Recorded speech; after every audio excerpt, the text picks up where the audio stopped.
46 చదవండి, 58 చదవండి. పాపము లేదు ఆయనలో. ఛాలెంజ్ చేసేది ఆయన, పాపం లేదు.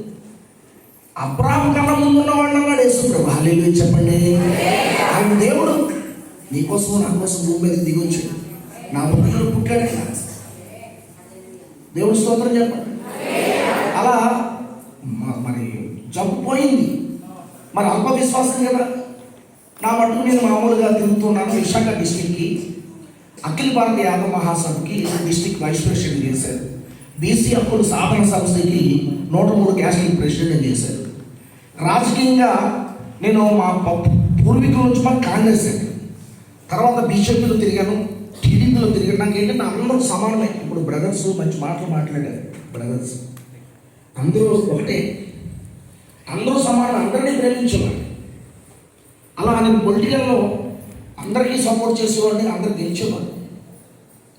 మా ఏరియాలో నా పేరు విశాఖపట్నంలో దుర్గా మల్లికార్జున అంటే మల్లిబాబు అంటే చాలా చెప్పేస్తారు బాగా వ్యక్తులు.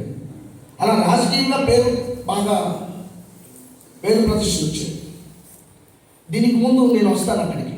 ఒకరోజు అర్ధరాత్రి ఒక ఆమె నాకు ఫోన్ చేసింది. ఫోన్ చేసి మా ఆయన వచ్చాను. ఈ బైబిల్ గ్రంథం చెప్తుంది జలత్వమైన వ్యభిచారమైన మరణశిక్ష అని చెప్తుంది.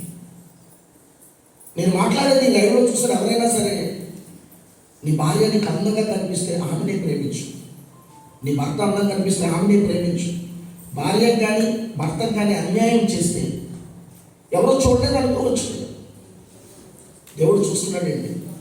కీర్తన 11:4 ప్రకారం, 33 కీర్తన ప్రకారం, 53 కీర్తన ప్రకారం, 14 కీర్తన ప్రకారం, ఇర్మియా 17:9-10 ప్రకారం, సామెతలు 17:3 ప్రకారం, ప్రకటన 2:19 ప్రకారం దేవుడు స్పష్టంగా చూస్తున్నాడు.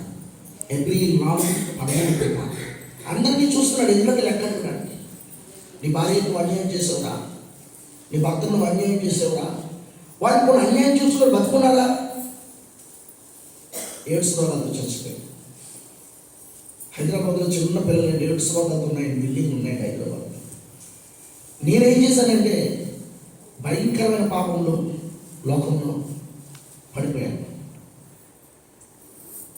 ఈ రాజకీయంలో చెప్తున్నానండి. ఎందుకు ఈ మాట చెప్తున్నానంటే లోకంలో భయంకరమైన పాపం వల్ల వచ్చేది మరణం. రోమపత్రిక చెప్తున్నాను 6:23, ఏజ్కేల్ 18:4 చెప్తున్నాను.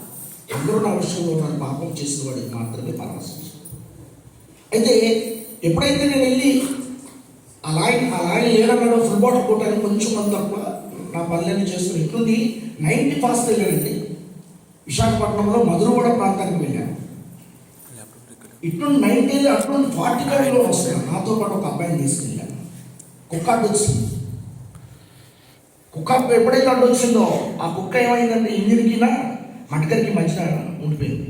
నేను యాక్సిడెంట్ ఇచ్చిగానే బండి తిరగబడిపోయింది. నాతో కూర్చున్నోడు బండి మీద ఉన్నాడు, నేను కింద ఉన్నాను.